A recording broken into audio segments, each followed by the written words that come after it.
बच्चों, आपको मैं कक्षा 11 का जीव विज्ञान पढ़ाऊंगा और आपको मैं श्वसन, पाचन, पोषण, उत्सर्जन तमाम पार्ट से छोटे छोटे प्यारे प्यारे क्वेश्चन को बताऊंगा जिससे आपके अध्ययन में सुविधा हो। आप ध्यानपूर्वक इन प्रश्नों को पढ़िए। तो आइए देखते हैं कि श्वसन किसे कहते हैं। बच्चों, श्वसन तंत्र के अंतर्गत पहले श्वसन जानते हैं कि श्वसन किसे कहते हैं, रिस्पायरेशन क्या है। तो वह क्रिया जिसमें ऑक्सीजन की उपस्थिति और अनुपस्थिति में वह क्रिया जिसमें ऑक्सीजन की उपस्थिति या अनुपस्थिति में ग्लूकोज का पाचन होता है और कार्बन डाइऑक्साइड के साथ ऊर्जा उत्पन्न होती है, उस क्रिया को श्वसन कहते हैं। वह क्रिया जिसमें ऑक्सीजन की उपस्थिति या अनुपस्थिति दोनों अवस्थाओं में ग्लूकोज का पूर्ण पाचन होता है और कार्बन डाइऑक्साइड के साथ ऊर्जा भी निकलती है, उस क्रिया को श्वसन कहते हैं। प्यारे बच्चों, श्वसन की परिभाषा है, इसमें ऑक्सीजन की सहायता से ग्लूकोज का पूर्ण पाचन होता है। ग्लूकोज का पाचन हो जाएगा, चाहे ऑक्सीजन हो ना हो, लेकिन जो है श्वसन में ग्लूकोज का पाचन होता है और कार्बन डाइऑक्साइड के साथ ऊर्जा भी उत्पन्न होती है। तो इसी क्रिया को श्वसन कहते हैं बच्चों। तो श्वसन के अंतर्गत बहुत सारी तमाम क्रिया विधियाँ आती हैं। तो आइए देखते हैं श्वसन तंत्र के बारे में। इम्पॉर्टेंट है श्वसन तंत्र।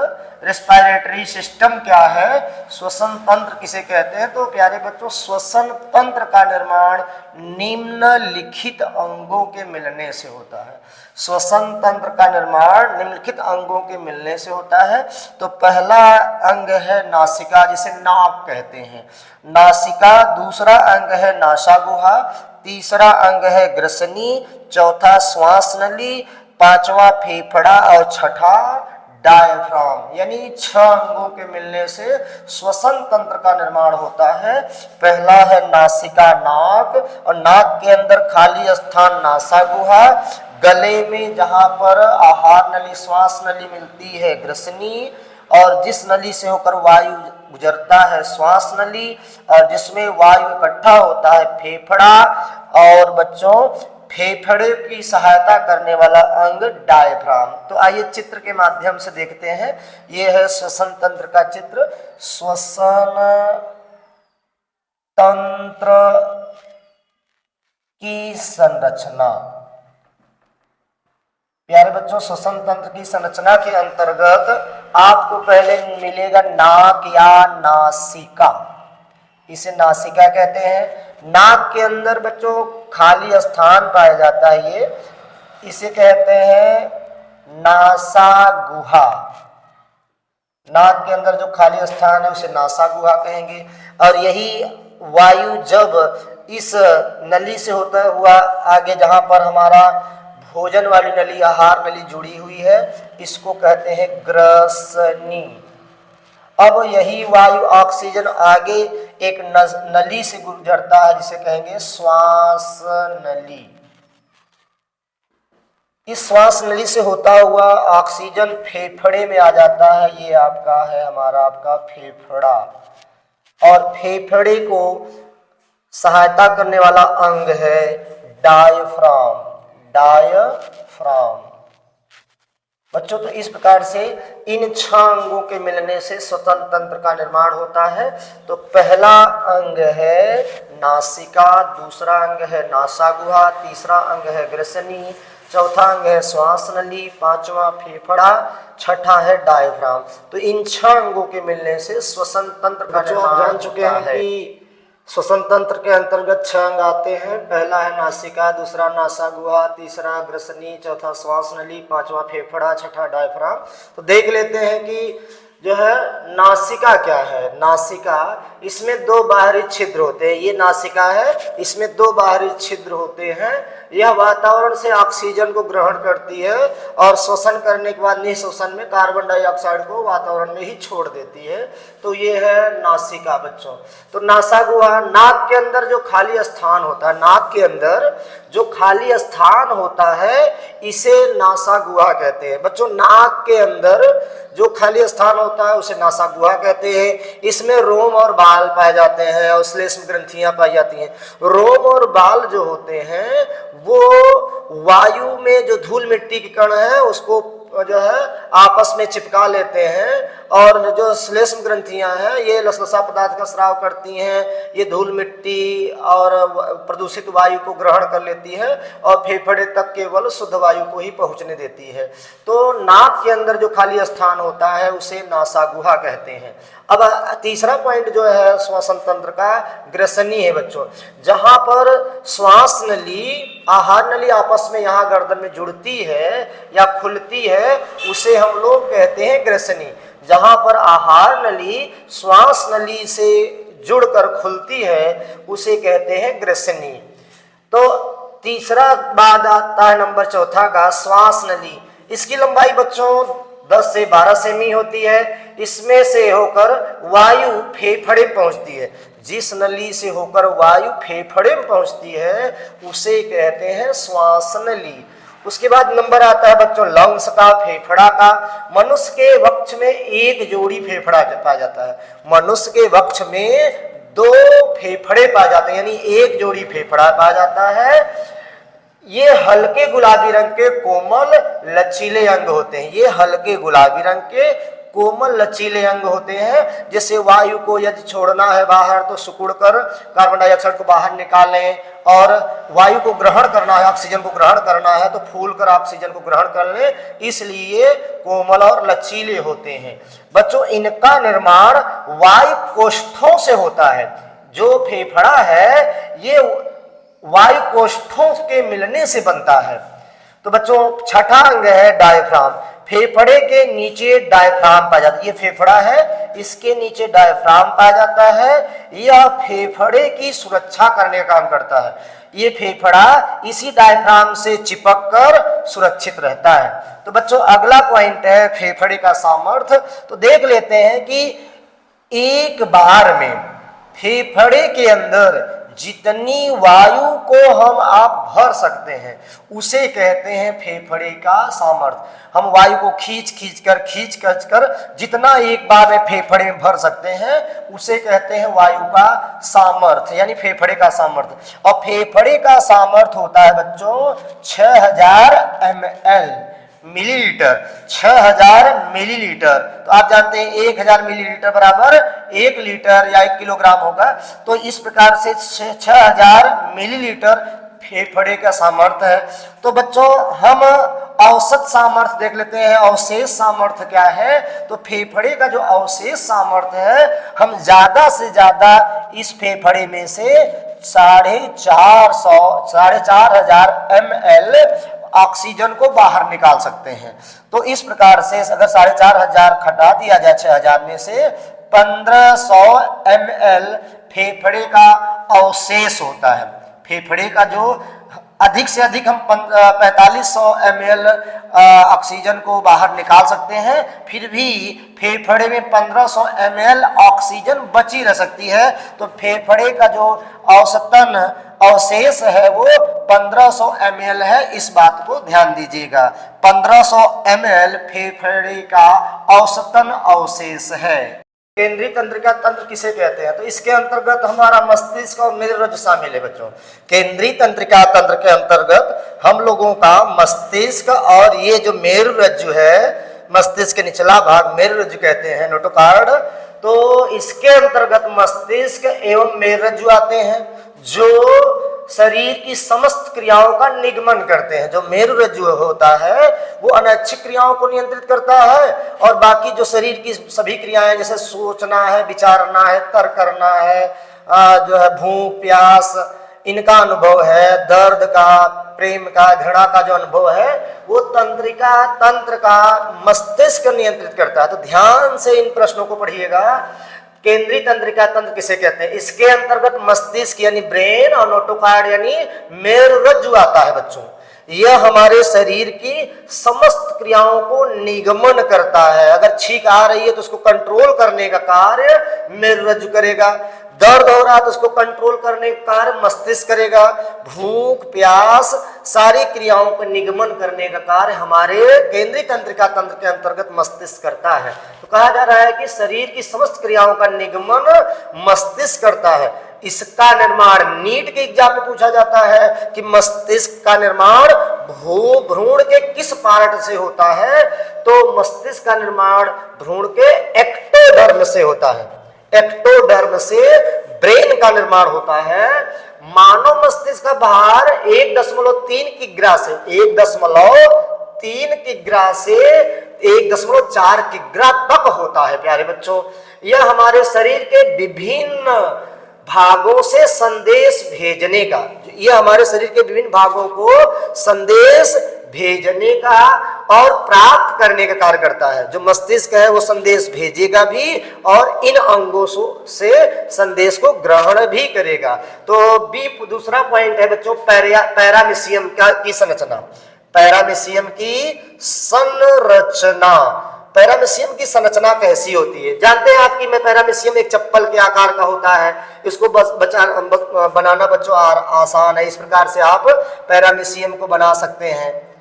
ये देखिए चप्पल के आकार का होता है। ये कंप्लीट हो गया। ये बच्चों पैरामीशियम का मुख है। यहाँ इसी मुख की सहायता से भोजन ग्रहण करता है। और यहाँ होते हैं सीलिया, जिसे कहते हैं पश्म। बच्चों पैरामीशियम में यहाँ पर रोम के आकार के पश्म या सीलिया पाए जाते हैं और ये पैरामीशियम को गति प्रदान करते हैं। और यहाँ पर होता है बच्चों इस प्रकार से मुख के आगे यहाँ पर होते हैं खाद्य धानियां होती हैं। यहाँ इसका एनस होता है यानी गुदाद्वार होते हैं। यहाँ पर बच्चों केंद्रीय रिक्तिकाएं पाई जाती हैं। इस प्रकार से ये रिक्तिकाएं हैं, केंद्रीय रिक्तिकाएं, बड़ी रिक्तिकाएं होती हैं। और बच्चों इसके अंतर्गत जो पैरामीशियम होता है इसमें 2 केंद्रक पाए जाते हैं। एक दीर्घ केंद्रक होता है और एक लघु केंद्रक होता है। और यहाँ खाद्य धानियां होती हैं इस प्रकार से। तो इस प्रकार से ये पश्म है, ये मुख है, ये गुदाद्वार है, ये खाद्य धानियां हैं जिसमें भोजन एकत्रित होता है। ये दीर्घ केंद्रक है और ये लघु केंद्रक है इस प्रकार से। और ये केंद्रीय तंत्रिका रिक्तिका है, यानी ये रिक्तिकाएं हैं, रिक्तिका। तो इस प्रकार से बच्चों इस जो है ये पैरामीशियम का चित्र है। इसमें आप जो है चित्र बना लेंगे कि इस पश्म की सहायता से ये गति करते हैं। यहाँ गुदाद्वार है जो सर्जन का कार्य करते हैं। ये मुख से भोजन ग्रहण करते हैं। ये दीर्घ केंद्रक है, ये लघु केंद्रक है और ये रिक्तिकाएं यहाँ खाद्य धानियां हैं। इस प्रकार से पैरामीशियम एक कोश की प्रोटोजोआ संघ का जंतु है। तो आइए बच्चों प्राथमिक प्रोटीन की संरचना देख लेते हैं। प्राथमिक जो प्रोटीन की संरचना है, प्रोटीन की प्राथमिक संरचना आप कैसे बनाएंगे, यहाँ पर बनाना आसान है। डबल पेयर में C carbon, C single bond C से जुड़ा होता है, फिर एन होगा, फिर सी, फिर एन होगा, फिर सी, फिर एन होगा, फिर सी। इस प्रकार से हम लोग देखेंगे यहाँ NH जोड़ देंगे। तो इस प्रकार से प्राथमिक प्रोटीन की संरचना आप बना लेंगे। पहले C से डबल बॉन्ड से ऑक्सीजन जुड़ा है, पहले कार्बन से डबल बॉन्ड से ऑक्सीजन जुड़ा है और दूसरे C से या सिंगल बॉन्ड से R जुड़ा है। फिर यहाँ C से डबल बॉन्ड से ऑक्सीजन, फिर C से R जुड़ा हुआ है, फिर यहाँ C डबल बॉन्ड ऑक्सीजन, फिर यहाँ पर H जुड़ा है, हाइड्रोजन जुड़ा है। C से यहाँ पर बच्चों डबल बॉन्ड से ऑक्सीजन, फिर इस C से R जुड़ा है, N से H और यहाँ C से डबल सिंगल बॉन्ड से H, यहाँ N फिर सिंगल बॉन्ड H, यहाँ N से फिर सिंगल बॉन्ड H, यहाँ C से सिंगल बॉन्ड H। इस प्रकार से N से सिंगल बॉन्ड H, C से सिंगल बॉन्ड H। इस प्रकार से प्रोटीन की प्राथमिक संरचना का आप चित्र बना लेंगे। D है C3 और C4 पौधे। C3 और C4 पौधों में क्या अंतर है? अंतर जानते हैं C3 और C4 पौधों में अंतर। तो प्यारे बच्चों C3 और C4 पौधों में क्या अंतर है, बेसिक अंदर थोड़ा हम लोग देख लेते हैं क्या क्या डिफरेंट है। तो बच्चों C3 जो पौधा होता है इनकी पत्तियों में केवल एक ही प्रकार के हरित लौक पाए जाते हैं। जो C3 पादप हैं जो कम प्रकाश में भी प्रकाश संश्लेषण क्रिया कर लेते हैं उनकी मैं बात कर रहा हूं। ये C4 पादप अधिक प्रकाश में प्रकाश संश्लेषण क्रिया करते हैं। तो देख लीजिए कि इनकी पत्तियों में केवल एक ही प्रकार के हरित लवक पाए जाते हैं, जबकि C4 जो पौधे होते हैं इनकी पत्तियों में अनेक प्रकार के क्लोरोफिल पाए जाते हैं, जैसे क्लोरोफिल ए हो, बी हो, सी हो, क्लोरोफिल डी हो। तो इस प्रकार से अनेक क्लोरोफिल यानी हरित लवक पाए जाते हैं। तो बच्चों दूसरा अंतर है C3 जो पौधे हैं इनमें प्रकाश संश्लेषण की क्षमता कम पाई जाती है। सुबह शाम केवल प्रकाश संश्लेषण क्रिया करते हैं, तीव्र प्रकाश में प्रकाश संश्लेषण क्रिया नहीं करते हैं। जबकि C4 पौधे तीव्र प्रकाश में भी, धूप में भी, जो है अधिक प्रकाश में भी प्रकाश संश्लेषण क्रिया कर लेते हैं। कह रहे हैं कि इसमें यानी C3 पादप जो होते हैं प्रकाश संश्लेषण की क्षमता कम पाई जाती है, जबकि C4 पादपों में प्रकाश संश्लेषण क्षमता अधिक पाई जाती है। बच्चों जैसे C3 पौधों के अंतर्गत गेहूं आएंगे, चावल आएंगे, पालक आएंगे, जबकि C4 पौधों के अंतर्गत गन्ना आएगा, मक्का आएगा, सरपत आएगा। तो ये जो पौधे हैं गन्ना, मक्का, सरपत, ये सब पौधे C4 पादप के अंतर्गत आएंगे। तो आइए बच्चों अगला ईव टॉपिक है हम लोगों का गोल्गी काय की संरचना। बच्चों गोल्गी काय की संरचना, तो आप जानते हैं कोशिका के अंदर ऐसे सूक्ष्म नलिकाकार प्लेट नुमा संरचनाएं होती हैं। जो इस प्रकार की संरचनाएं पाई जाती हैं इन्हीं को गोल्गी काय कहते हैं। तो देख लेते हैं कोशिका के अंदर नलिकाकार प्लेट नुमा सूक्ष्म संरचनाएं पाई जाती हैं। कोशिका के अंदर नलिकाकार, ध्यान दीजिएगा, कोशिका के अंदर नलिकाकार प्लेट नुमा सूक्ष्म संरचनाएं पाई जाती हैं। इन्हीं को गोल्गी काय या गोल्गी बॉडी कहते हैं। इनकी खोज कैमेलियो गोल्गी ने किया था। इनका कार्य बच्चों एंजाइम का निर्माण करना है। इनका कार्य कोशिका के अंदर एंजाइम का निर्माण करना है, प्रोटीन और वसा का संचय करना है, एकत्रित करके कोशिका के अंदर रखना है और कोशिका भित्ति का निर्माण करना है। एक बार फिर से गोल्गी काय का कार्य समझ लो, ये एंजाइम का निर्माण करते हैं, ये वसा और प्रोटीन का संचय करते हैं और ये कोशिका भित्ति को भी बनाने का कार्य करते हैं। तो बच्चों अगला टॉपिक हम लोगों का है मानव के रुधिर में गैसों का परिवहन। मानव के रुधिर में गैसों का परिवहन किस रूप में होता है ये जानते हैं। तो देख लो बच्चों, मानव के रुधिर में गैसों का परिवहन यौगिकों के रूप में होता है। मानव के रुधिर में गैसों का परिवहन गैस के रूप में नहीं होता है, यौगिक के रूप में होता है। तो कौन करता है, कैसे होता है ये जानते हैं कि बच्चों जब ऑक्सीजन फेफड़े में, जब हम लोग सांस लेते हैं नाक से तो फेफड़े में ऑक्सीजन पहुंचती है। जब ऑक्सीजन फेफड़े में पहुंचता है तो हीमोग्लोबिन से जुड़कर ऑक्सी हीमोग्लोबिन नामक यौगिक बनाता है। जब हम लोग नाक से ऑक्सीजन को ग्रहण करेंगे, फेफड़े में पहुंचता है तो वहां पर हीमोग्लोबिन ऑक्सीजन से जुड़कर ऑक्सी हीमोग्लोबिन बनाता है। और यह जब हमारा फेफड़ा सिकुड़ेगा तो वहां से हीमोग्लोबिन ऑक्सीजन को लेकर ऑक्सी हीमोग्लोबिन के रूप में हृदय धमनी से होता हुआ कोशिका में पहुंच जाता है। आगे बच्चों है, जब कोशिका में ऑक्सीकरण के फलस्वरूप, जब कोशिका में पहुंच जाएगा तो वहां ऑक्सीजन ग्लूकोज को जला देगा। तो जब कोशिका में ऑक्सीकरण के फलस्वरूप कार्बन डाइऑक्साइड का निर्माण होता है तब जो हीमोग्लोबिन है वो कार्बन डाइऑक्साइड से जुड़कर कार्बोक्सी हीमोग्लोबिन नामक यौगिक बनाता है और रुधिर बहते हुए परिवहन होते हुए फेफड़े में चला आता है। एक बार फिर से देख लीजिए, मानव के रुधिर में गैसों का परिवहन यौगिक के रूप में होता है। जब ऑक्सीजन फेफड़े में पहुंचता है तो हीमोग्लोबिन से जुड़कर ऑक्सी हीमोग्लोबिन नामक यौगिक बनाकर कोशिका में पहुंच जाता है। जब कोशिका में ऑक्सीकरण के फलस्वरूप कार्बन डाइऑक्साइड बनती है तो कार्बन डाइऑक्साइड हीमोग्लोबिन से जुड़कर कार्बोक्सी हीमोग्लोबिन बनाती है। क्या बनाती है? कार्बोक्सी हीमोग्लोबिन बनाती है। इस प्रकार से हीमोग्लोबिन गैसों के परिवहन में अगला टॉपिक है पुष्प की संरचना। पुष्प पौधों के जनन अंग है। पुष्प पौधों के जनन अंग है।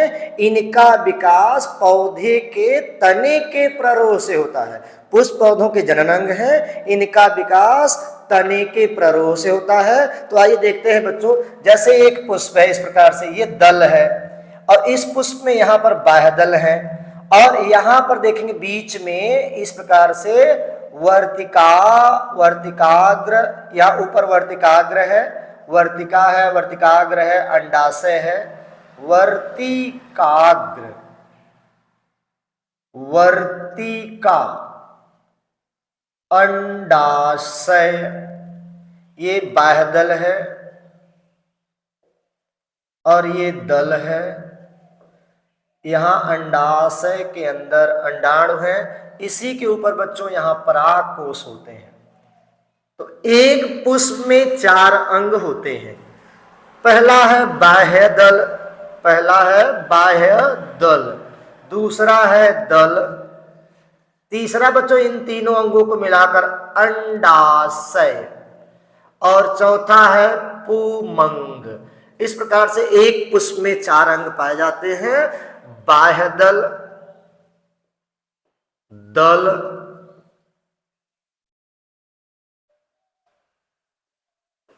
पहला, दूसरा, तीसरा अंग है बच्चों पुमंग और चौथा अंग है जायांग। तो एक पुष्प की यह संरचना है जिसमें 4 अंग पाए जाते हैं।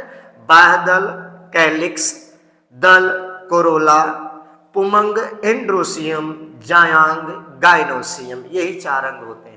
हृदय चक्र बच्चों अब देख लेते हैं। हृदय चक्र कह लीजिए या हृदय के कार्य कह लीजिए।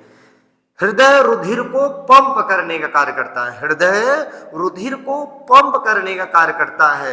इस क्रिया को करने के लिए हृदय को एक बार सिकुड़ना और एक बार फैलना पड़ता है।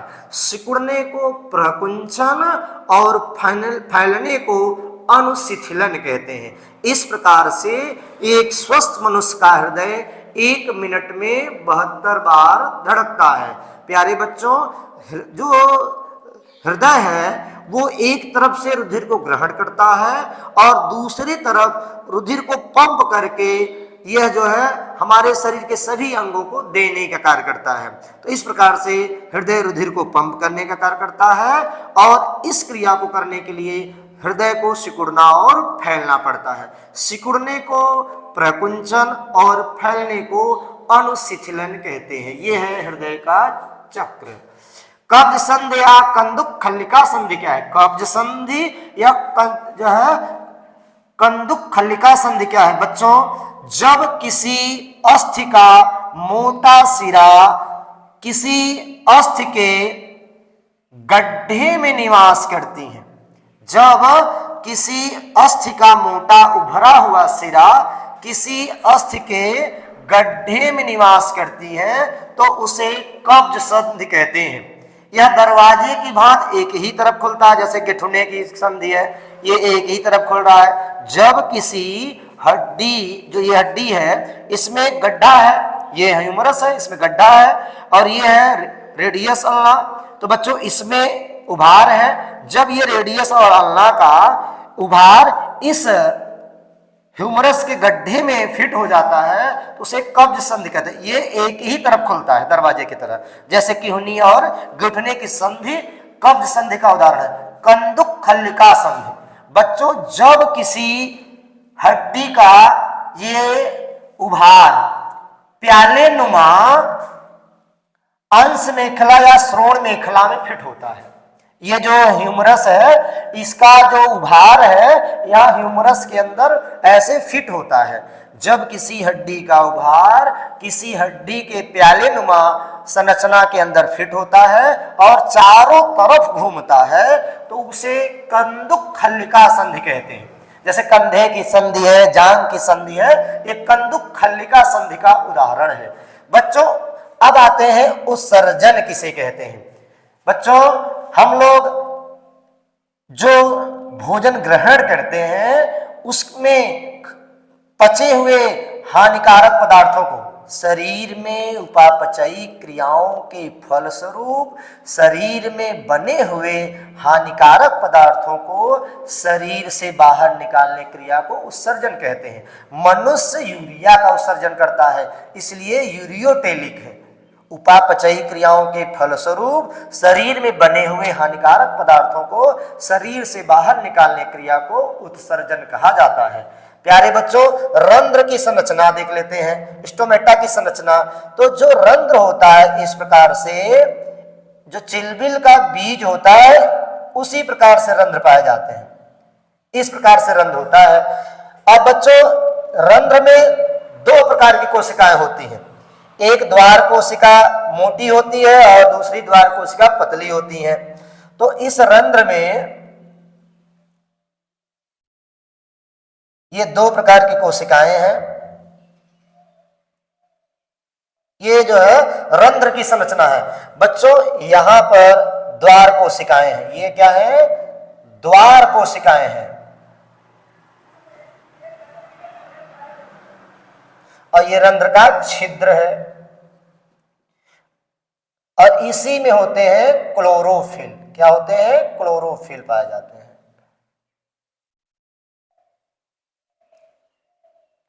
पर्णहरिम, बाह्य कोशिका। इस प्रकार से बच्चों ये रंध्र का चित्र है, जिसमें द्वार कोशिकाएं हैं, बाह्य कोशिकाएं हैं, पर्णहरिम है, छिद्र है।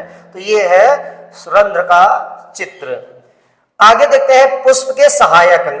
पुष्प में दो मुख्य अंग होते हैं और दो सहायक अंग होते हैं। बच्चों, पुष्प में जो अंडाशय और पुंकेसर होते हैं ये मुख्य अंग है। अंडाशय पुमंग मुख्य अंग है, बाह्य दल और जो है दल सहायक अंग है। पुष्प के सहायक अंग कौन कौन से हैं? तो आप कहेंगे बाह्य दल, और पहला बाह्य दल, दूसरा दल, यानी कैलिक्स और कोरोला पुष्प के सहायक अंग है।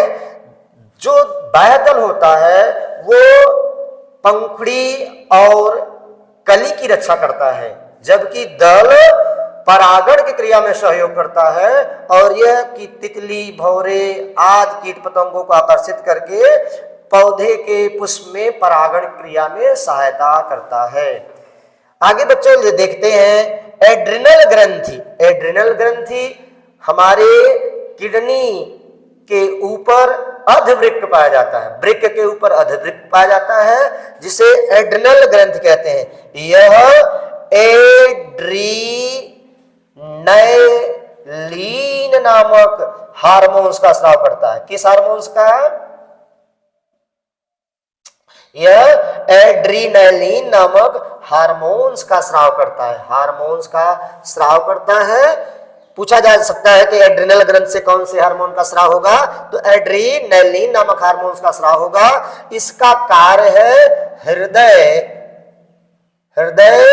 की गति को नियंत्रित करना।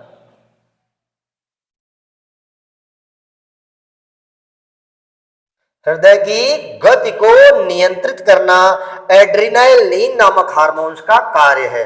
कवक का वर्गीकरण। बच्चों, मार्टिन वैज्ञानिक ने, जो मार्टिन वैज्ञानिक थे, इन्होंने कवक को 4 वर्गों में बांटा। मार्टिन नामक वैज्ञानिक ने कवक को 4 वर्गों में विभाजित किया था। कितने वर्गों में? 4 वर्गों में। तो पहला जो वर्ग है फाइकोमाइसीटीज।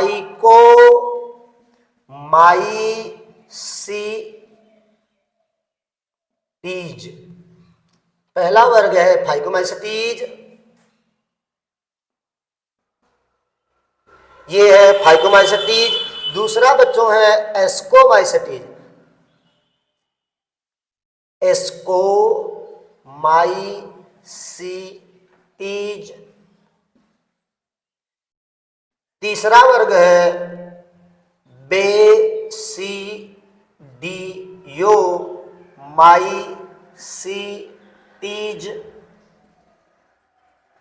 और चौथा वर्ग है ड्यूटेरोमाइसिटीज।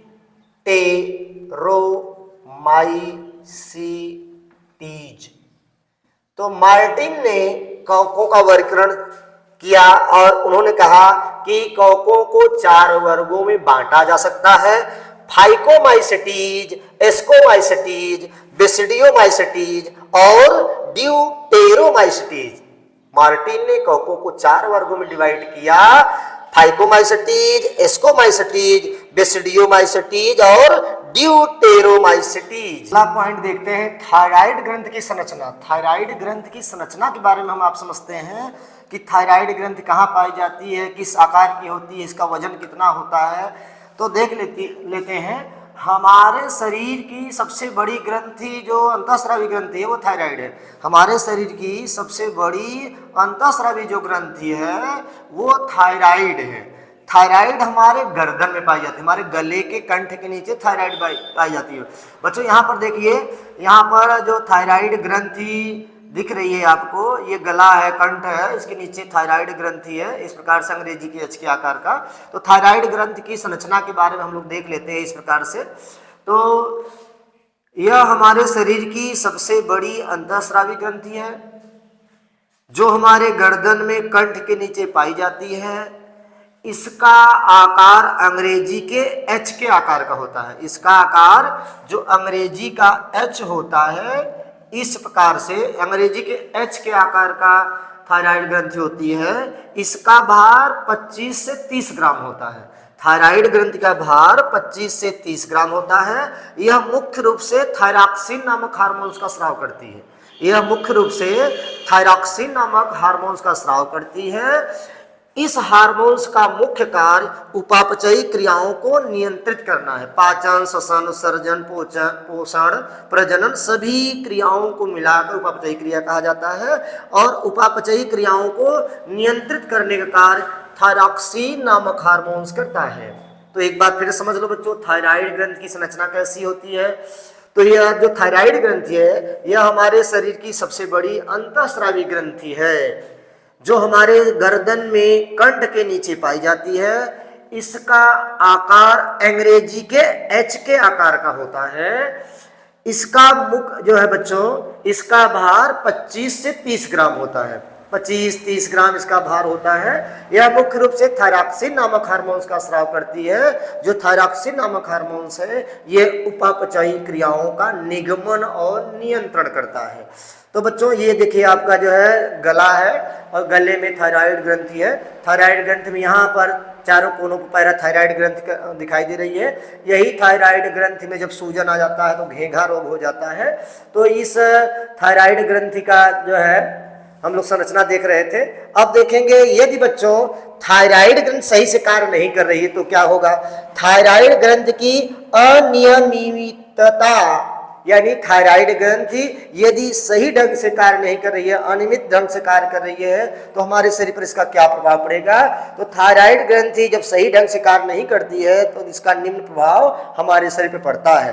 पहला प्रभाव बच्चों के अंदर जड़ वामनता नामक रोग हो जाता है। बच्चों के अंदर जब थायराइड ग्रंथि काम नहीं करती है तो जड़ वामनता नामक रोग हो जाता है। यह रोग थायरॉक्सिन हार्मोन्स की कमी से होता है।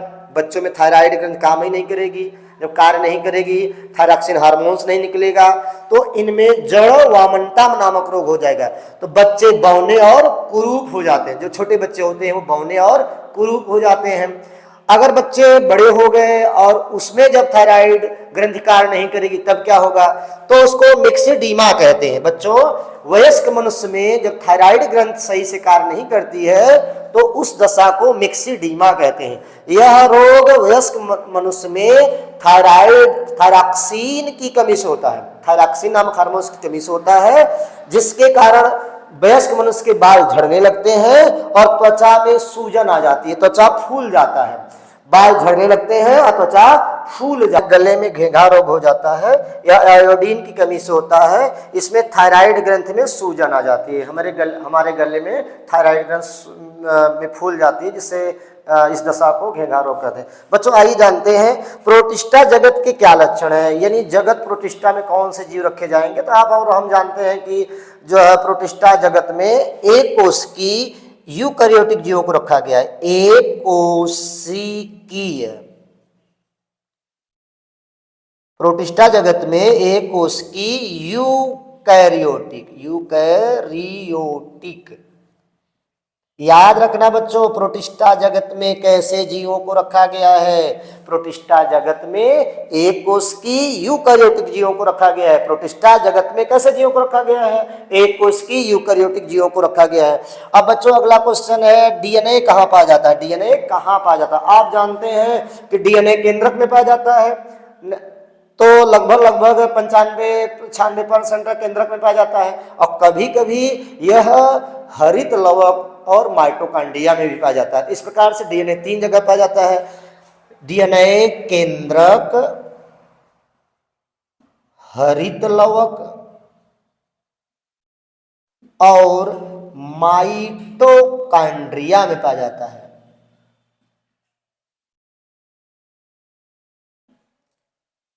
डीएनए कहाँ कहाँ पाया जाता है, तो डीएनए आप लोग याद करिए कि नीट उट में जब एग्जाम में आ गया कि डीएनए कहाँ पाया जाता है, तो आप बताएंगे डीएनए केंद्रक, हरित लवक और माइटोकॉन्ड्रिया में पाया जाता है। डीएनए कहाँ पाया जाता है, केंद्रक, हरित लवक और माइटोकॉन्ड्रिया में पाया जाता है।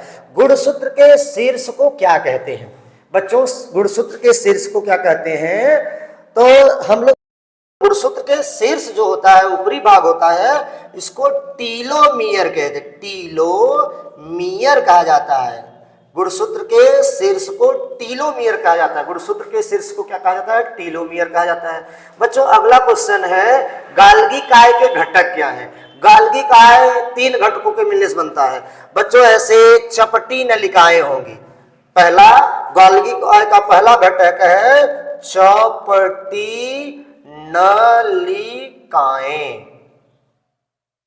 बच्चों, और दूसरा होता है, जानते हैं यहां पर पुट्टिकाएं। ये जो है इस प्रकार से यहां पुट्टिकाएं होती हैं, ऐसे चपटी नलिकाएं होती हैं, फिर पुट्टिकाएं होती हैं।